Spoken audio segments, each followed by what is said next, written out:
తారిక్ రెహమాన్ ఇప్పుడు ఈ పేరు బంగ్లాదేశ్ లో మారుమోగిపోతోంది. బంగ్లాదేశ్ నేషనలిస్ట్ పార్టీ చీఫ్ మాజీ ప్రధాని ఖలీదా జియా కుమారుడే తారిక్ రెహమాన్. ప్రత్యర్థులు ఆయనను డాగ్ ప్రిన్స్ అని పిలుస్తారు.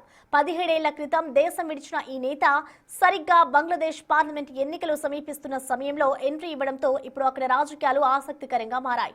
నిజానికి గత కొన్ని రోజులుగా ఖలీదా జియా అనారోగ్య సమస్యలతో బాధపడుతున్నారు.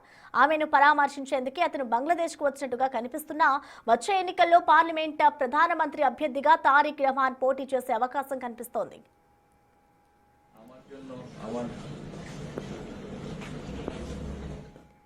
తారిక్ బంగ్లాదేశ్ లో అడుగుపెట్టిన తర్వాత ఇచ్చిన ఫస్ట్ స్టేట్మెంట్ ను చూస్తే ఇప్పుడు ఇదే నిజమని తెలుస్తోంది.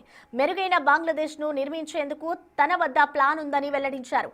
కలిసికట్టుగా దానిని నిర్మించుకుందామంటూ తొలి స్పీచ్ లోనే చెప్పారు తారిక్. సో అతని పొలిటికల్ ఎంట్రీ పక్కా అని అర్థమవుతోంది.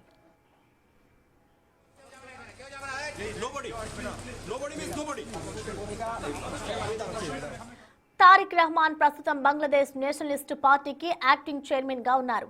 నిజానికి తారిక్ 17 ఏళ్లుగా బంగ్లాదేశ్ కు రాలేదు. తన కుటుంబంతో కలిసి అక్కడే ఉంటున్నాడు.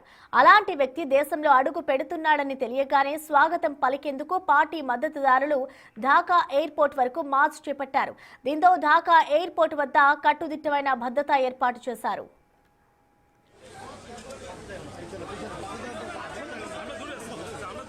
ప్రస్తుతం భారత్ బంగ్లా మధ్య బంధాలు తీవ్ర స్థాయిలో దెబ్బతిన్నాయి. అయితే తారిక్ రీ ఎంట్రీ భారత్ కు గుడ్ న్యూస్ అంటున్నారు కొందరు విశ్లేషకులు. బీఎన్పీ అధికారంలోకి వస్తే మార్పు వస్తుందనేది ఓ ఆశ. ప్రస్తుతం ఉన్న తాత్కాలిక ప్రభుత్వం పాక్ కు అనుకూల విధానాలను కొనసాగిస్తోంది. తారిక్ నాయకత్వంలో త్వరలో జరగబోయే ఎన్నికల్లో పార్టీ ప్రభావం చూపించొచ్చనే అంచనా వేస్తున్నారు. బీఎన్పీతో చెప్పుకోదగ్గ స్థాయిలో భారత్ కు సంబంధాలు లేకపోయినా ప్రజాస్వామ్య పార్టీగా భారత్ చూస్తోంది. ఇక దీనికి తోడు యూనస్ ప్రభుత్వ విధానాలను తారిక్ రెహమాన్ వ్యతిరేకిస్తున్నారు.